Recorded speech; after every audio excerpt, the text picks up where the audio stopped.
Richmond, Virginia, a city steeped in history, its soil heavy with the echoes of conflict, was no stranger to battles. But Malik J. Thompson wasn't a reenactor in Civil War garb or a collector of war relics. He was a 32-year-old part-time visitor services assistant at the Richmond National Battlefield Park, manning the gates with a quiet diligence. He greeted tourists, gave directions, stocked brochures, and kept the restrooms spotless. In every way, he was a model public servant, punctual, uncomplaining, the first to cover a missed shift. A man of faith, he carried himself with humility, his work a steady rhythm in the park's daily hum. For nearly 2 years, Malik's record was pristine. No disciplinary reports, no negative reviews. Then a new supervisor arrived, a wiry ex-military type from a distant outpost, rumored to disdain over-accommodation. The field office's atmosphere shifted. Malik noticed subtle slights, eye rolls, sudden shift changes without notice, his name singled out when the printer jammed. The tipping point came on a snow-slick morning when he arrived 2 minutes late, the doors already open, no harm done. That afternoon he faced a formal reprimand, though no write-up followed. Days later, HR called him for an informal off-record check-in. In a small room sat the supervisor, an HR representative, and a folder bearing Malik's name. He hadn't seen its contents. They offered a choice: resign voluntarily or risk a mark on his file. "It'll look better," they said. "You could return seasonally. Keep the door open." No accusations were shared, no prior warnings, no guest complaints, just a fork in the road and no lawyer to guide him. Fearing a tainted record, Malik signed alone. What followed, in his words, was like being ghosted by his own country. His requests for separation forms, standard documents for federal employees, went unanswered. His unemployment application stalled when the Park Service failed to verify his departure. 6 emails to HR vanished into silence. Then a former colleague, already gone from the agency, sent a text that chilled him. "You were on that list, bro. After that complaint last year, that volunteer who griped about your tone, they marked you as a disruption risk." The memory flooded back. A volunteer had told Malik his voice sounded angry when he asked guests to stay on paths. He'd filed a quiet complaint. HR thanked him, promised to investigate. They investigated all right and labeled him the problem. Unemployed, unable to access benefits, Malik sensed something deeper had gone wrong. A friend mentioned a name: Pam Bondi. Yes, that Pam Bondi, former Florida Attorney General, Trump impeachment defender, conservative legal firebrand. Not an obvious choice, but her new legal foundation focused on whistleblower mistreatment, racial bias in federal agencies, and bureaucratic abuse. Her office responded within 48 hours. "You have a case," she said, "a real one."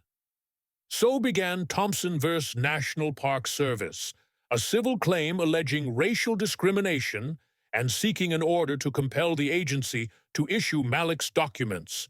It was a small case, a part-time clerk, no media buzz, no fortune at stake.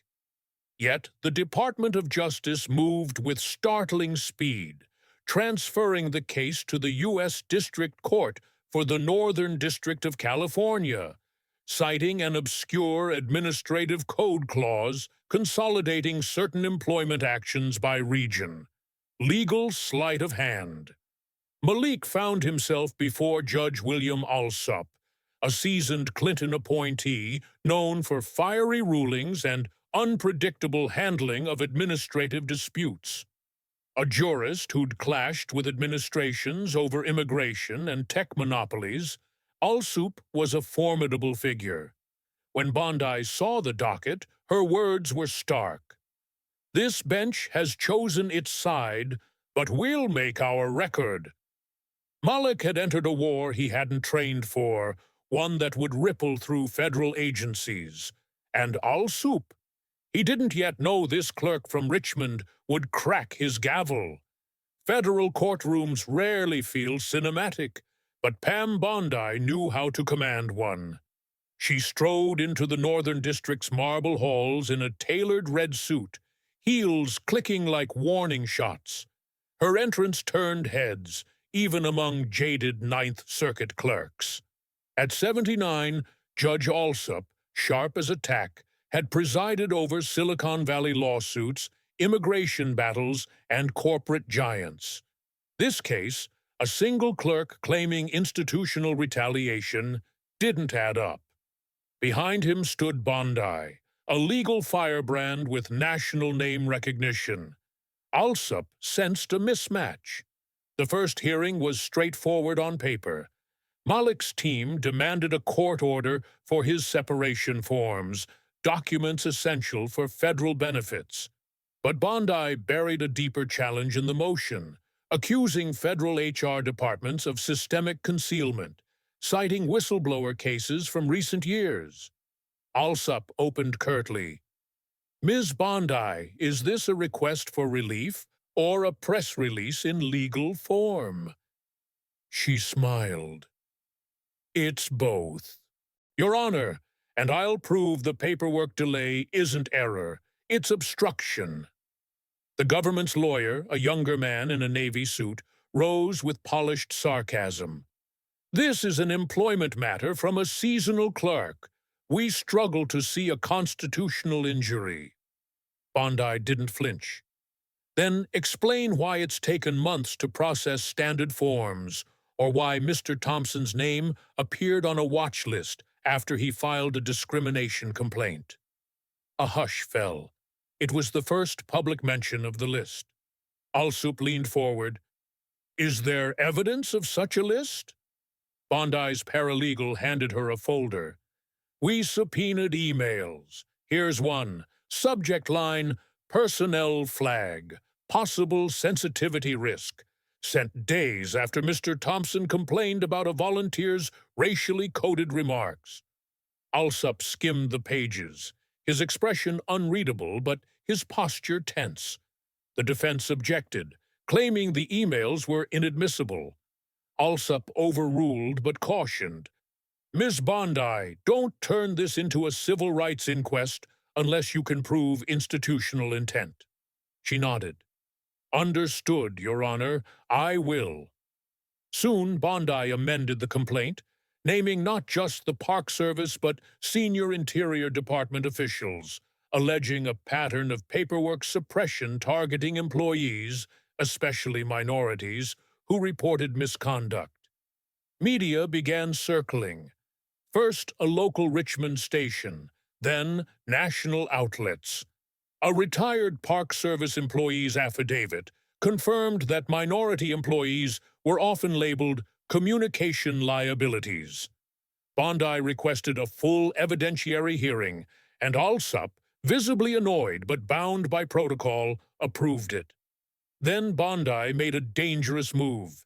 She notified the court of her intent to call 2 current federal HR officers to expose a system of internal blacklisting across multiple agencies.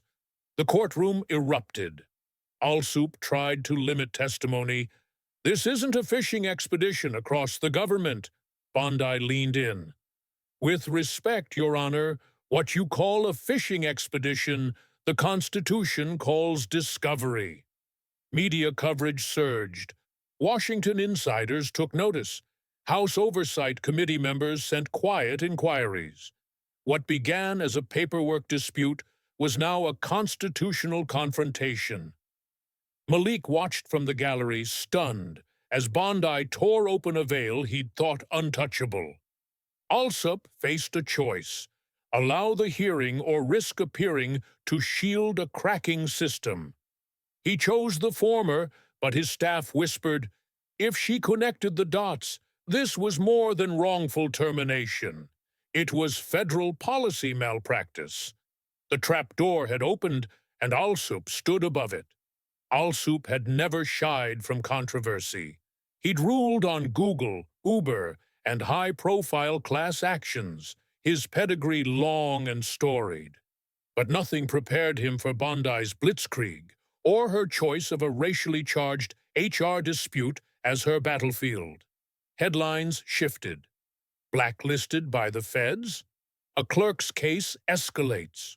Legal blogs buzzed about Alsup's ties to past administrations and his deference to government systems.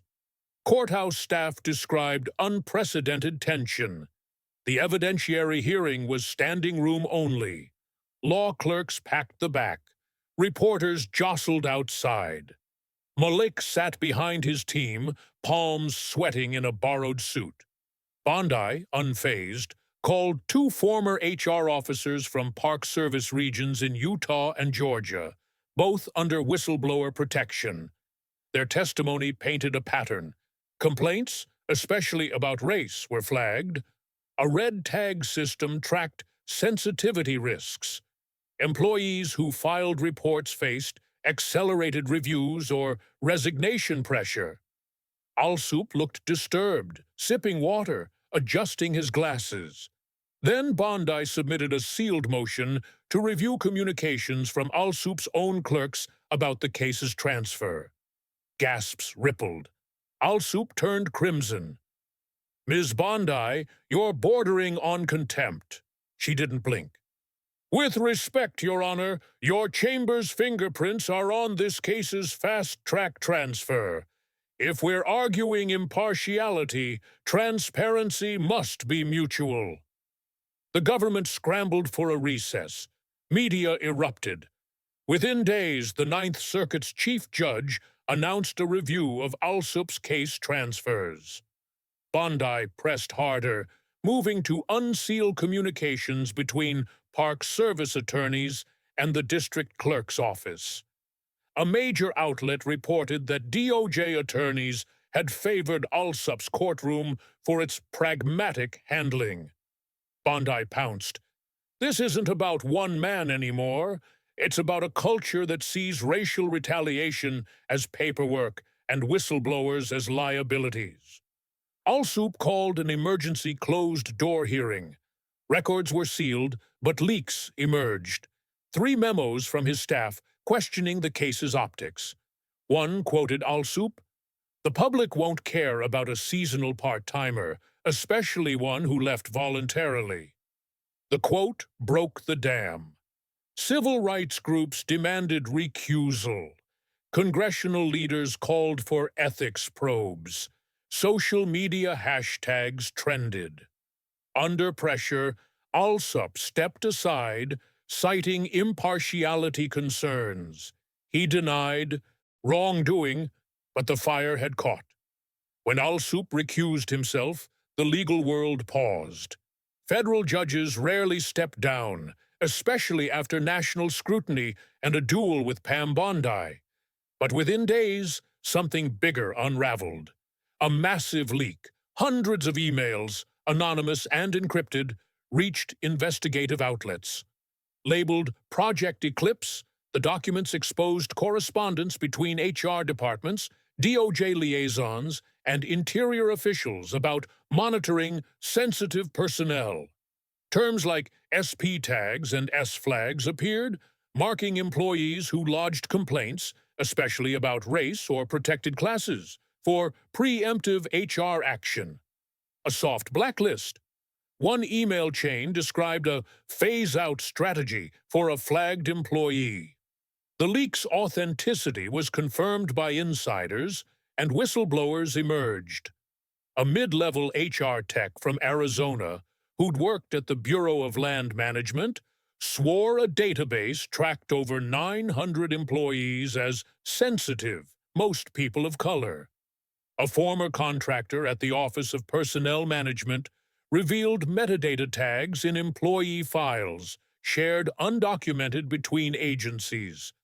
The Federal Workers Union demanded an independent commission. Social media hashtags surged. A primetime report called it the biggest exposure of retaliatory metadata in federal history. Bondi, now under security due to threats, declared, "This was never just about Malik Thompson. It was about the names in the shadows, and those shadows are disappearing." The Park Service and DOJ stayed silent until they moved to delay proceedings, citing institutional compromise. The new judge, Selena Gutierrez, a recent appointee, denied it. Suppression is not the cure for institutional failure. Malik remained the storm's center, a man who once handed out trail maps, now a symbol of reckoning. But fame brought danger. Voicemails, smear articles, claims he was a political pawn. A leaked memo suggested Bondi's foundation received donations from conservative donors, implying the case was weaponized. Bondi countered at a press conference, "We don't ask for political purity. We ask for facts. If they want to debate facts, we're ready. If they want character assassination, they'll have to do better." Whistleblowers kept coming. 11 employees submitted affidavits confirming shared HR lists across agencies. An email from a senior Interior official surfaced, urging workforce harmony by tracking repeat complainants discreetly. The scandal ballooned. Congressional Democrats demanded Judiciary Committee hearings. Some Republicans raised concerns about metadata surveillance. The president vowed to investigate systemic issues. Bondi moved to expand Malik's suit into a class action, naming plaintiffs from multiple agencies. DOJ offered mediation. Bondi declined. No check can cover betrayal. "We want the list, accountability, and every flagged person to know they're not alone." A congressional hearing room, brightly lit and packed, braced for historic testimony. Malik sat at a long table, a Judiciary Committee placard before him, the American flag above. Flanking him were civil rights attorneys and Bondi, now a national figure. Lawmakers, bipartisan but tense, faced him. Chairman Marcus Llewellyn opened gravely. "We're here because allegations of blacklisting, racial bias, and metadata retaliation have surfaced within the government itself." A skeptical Republican called it a circus, citing email tags and HR gossip. Bondi whispered to Malik. He nodded. When he spoke, his voice was steady. "This isn't gossip. It's about being erased, paper by paper, form by form. I didn't just lose my job, I lost the right to ask why." The room hushed. Bondi called Sophia Renon, a former Interior Personnel deputy, testifying remotely under protection. "Yes, Project Eclipse existed," she said. "If an employee filed multiple complaints, especially about protected classes, they were labeled for quiet attrition. We didn't fire, we smothered them in silence." She shared memos and screenshots of an HR dashboard with SP flags. Gasps followed. Next, Elijah Boone, a contractor for agency security systems, confirmed invisible tagging slowed requests, skewed reviews, and lost files for flagged employees. "They were metadata ghosts," he said. Even skeptics were rattled. A Democrat pressed DOJ, "Why no audit? Why settle when leaks began?" The DOJ dodged, "We don't comment on litigation." The evasion fueled outrage. Bondi closed. "What began with one man denied a form has exposed a government turning grievances into systemic exile. This is metadata-driven suppression." Applause broke from staffers in the public gallery. That night, news specials aired. Headlines screamed of "Eclipse, the federal files." Federal workers nationwide began checking their files, demanding transparency. Behind closed doors, DOJ brass faced resignation rumors. The Office of Personnel Management launched a task force. Malik returned to Richmond, reading letters from strangers. I filed a complaint and felt unseen. You changed that. I was flagged in the Air Force. Thank you, one clerk had become a congressional flashpoint. The president signed an executive order titled Fair Data and Equal Process in Federal Employment. It banned metadata-based flagging, mandated audits of employee records, and ensured workers could view and challenge files. Dubbed Malik's Law by watchdogs, it passed without objection. Nobody wanted to defend suppression post-Eclipse. 3 DOJ officials resigned. Interior overhauled its HR division. OPM interviewed hundreds of employees. Malik's case awaited ruling. In Judge Gutierrez's packed courtroom, the government conceded wrongdoing. Admitting Malik's resignation was coerced via undocumented communications. They offered reinstatement, back pay, and an apology. Malik declined. I didn't fight to return to a system that marked me expendable. I fought so no one else gets tagged and silenced. Gutierrez ruled, Mr. Thompson's treatment was constructive dismissal under a hidden policy violating due process and equal protection. This is not just a wrong, it's a reckoning. The gavel fell. News cut in live. Viewership soared. In Richmond, a mural rose. Malik holding a form, pen raised, captioned, Some flags you raise, others you burn. Bondi spoke the next day. This wasn't justice for one man. It was an audit of silence. We're not done. Hundreds joined a class action over similar flagging. Malik went quiet, working with youth, teaching them to read employment records line by line. His voice wasn't loud, but it had shifted a nation's pillars.